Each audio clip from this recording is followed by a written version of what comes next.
रादाबखौ फरायदों सन्जी बर'आ। मिरु नखर बिफाना आबुं एनआरसियाव मुं थिसनजायै सुबुंफोरनि थाखाय गुबुनारि न्यायाधिकरननि आर'जलाइ आजावनाय समसिमाखौ आगुनि 2 दाननि अनगायै 4 दानसिम बांहोदों।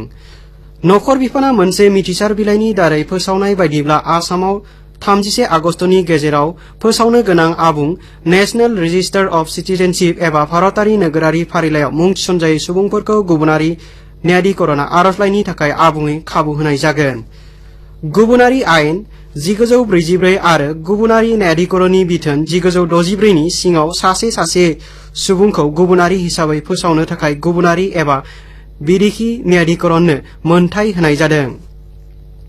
एबा एनआरसियाव मुं थिसनजायै जाब्लानो सोरबा सुबुङा गुबुनारि हिसाबै सिनायथि जानायखौ बुजाया होनना नखर बिफाना रोखा खालामना होयो।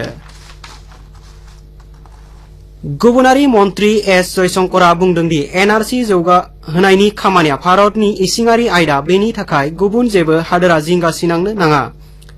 बांलादेश दावबायहैनाय गुबुनारि मन्त्री बिथाङा मैया ढाकायाव मोनसे रादाब मेलाव रादाबगिरिनि सोंलुनि फिननायाव बे खोथाखौ रोखा खालामना होयो। बिथाङा बुंदों दि आसामाव भारतारि नोगोरारि फारिलाइ जौगाहोनायनि सायाव लानो गोनां बिथिंफोरखौ गोनांथि होनानै लानाय जादों। बे बिथिङाव गासिबो गोनांथि बिथिंखौ सावरायलायनाय जादों होननानै बिथाङा फोरमायो। आसामखौ हमफानानै हादोरनि बाना लोमसावनाय गं 11 हादोरसानि खहा जानायखौ मिथिनो मिरु सोरखारा थाबैनो मन्त्रि थाखोनि मोनसे हानजा दानानै बे हादोरसाफोराव दैथायहरगोन। मैया गोदान दिल्लीयाव मिरु नखर मन्त्री अमित शाहनि मासिगिरियाव जानाय मोनसे गोजौ थाखोनि जथुमायाव बे थांखिखौ आजावनाय जायो। बे मिरु हानजाया सरजाबनाय हादोरसायाव दावबायहैना दैबाना जानाय खहानि सोमोन्दै लिरथाय गथायगोन। बे लिरथायनि बायदियै मिरु सोरखारा खहा जानाय हादोरसाफोरनो अनसुंथाइ राननानै होगोन। आसामनि अनगायै मेघालय, त्रिपुरा, उत्तराखण्ड, हिमाचल प्रदेश, बिहार, गुजरात, राजस्थान, महाराष्ट्र, कर्नाटक आरो केरेलायाव बेबादि मिरु हानजा दैथायहरगोन। मणिपुर सोरखारा हादोरसायाव बायजोआरि हाबफैनायखौ होबथानो आरो हाबफैनायफोरखौ थाबैनो सिनायथिनानै होखारहरनायनि थाखाय जुनिया गोनांथि राहा आखायाव लादों। हादोरसानि गिबि मन्त्री एन बीरेन सिंहआ बुंदों दि हादोरसायाव थागिबि सुबुंफोरनि स्वार्थखौ रैखा खालामनानै लाखिनायनि थांखिजों हाबफैनायफोरखौ थाबैनो नायगिरना दिहुननानै हादोरसानिफ्राय दिहुनहरनानै दैथायनो थाखाय गोनांथि राहा आजावनो गुबुन गुबुन जिल्लानि पुलिस गाहायफोरनो बिथोन होनाय जादों। आसामाव थाबैनो खमैबो 2 टोल गेट बानायनो मिरु सोरखारा हादोरसा सोरखारनो बिथोन होदों। मैया गोदान दिल्लीयाव गिबि मन्त्री सर्बानन्द सन'वाला मिरु लामा रोगाथाइ एबा ट्रेन्सपर्ट मन्त्री नितिन गडकारीखौ लोगो हमनाय समाव श्री गडकारीआ बे बिथोनखौ होयो। जथुमायाव टोल गेट लुनायनि आयदाखौ गुवारै सावरायनानै श्री सन'वाला जायगायारि नोगोर समितिजों सावरायज्लायनानै रहाजों लोगोसे खमैबो 2 जायगायाव टोल गेट लुनो बिथोन होदों। मुंख'नो हायोदि बेनि सिगां हादोरारि राजालामा बिफाना आसाम सोरखारखौ रहायाव टोल गेट लुनायनि सायाव जानाय जेंनाखौ सुस्रांनो थाखाय राहा आजावनो बिथोन होदों।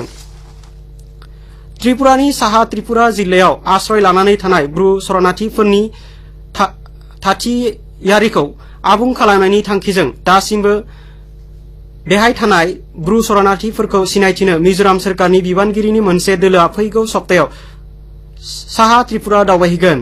आइजलाव मिजोरामनि नखर बिफाना सासे गोजौ थाखोनि बिबानगिरिया बे खोथाखौ फोरमायनानै बुंदों दि मिजोरामनिफ्राय थांनानै त्रिपुरायाव आश्रय लानाय होनना बुंनाय 200निबो गोबां ब्रु हारिसानि सुबुंफोरखौ जायगायाव थांनानै बे बिबानगिरिनि दोलोआ सिनायथिनानै उननि समाव मिजोरामाव लाबोफिननो राहा लागोन। भारत म्यानमारनि सिमनायाव थानाय सुबुंफोरनि थांना थानाय एबा जायगायारि फालांगिखौ बांहोनाय थांखिजों मिजोरामजों थानाय म्यानमारनि सिमना ओनसोलाव गं 4 बर्डार हाट लुनाय जागोन। मिजोरामनि फालांगियारि आरो दारिमिन मन्त्री लालथां लियानाया बे खोथाखौ फोरमायो। बेबादि खोला-सोनाब मिजोरामनि नाहालान, जटे, फाफाय आरो सांगावआव बे सिमना हाट मोननैसोखौ गायसंनाय जागोन। बिथाङा बुंदों दि भारत बांलादेश सिमनानि मेघालय आरो त्रिपुरायाव गायसंनाय बर्डार हाटनि जाफुंसारनायनि नोजोरथियाव मिजोरामावबो बर्डार हाट गायसंनायनि थांखि लानाय जादों। हादोरसा सोरखारा आजावनाय डिलार्स फ्रेन्डलि राहानि खाबु लानानै इनकाम एबा आयखौ थगायनाय फालांगिनि हेंथायै सोरखारा दानाय फालांगियारि नायबिजिरनाय हानजा गुसुङै BITआ संगालि खालामगोन। हादोरनि आय राहाखौ सोलायनायनि थांखिजों आजावनाय GSTनि सोलायनाय राहानि खाबुखौ आय थगायनाय फालांगिरिफोरखौ नायबिजिरनायनि सिङाव सरजाबना लानाय जागोन। बेजों लोगोसे दिनैनि रादाबा एसेनोसै।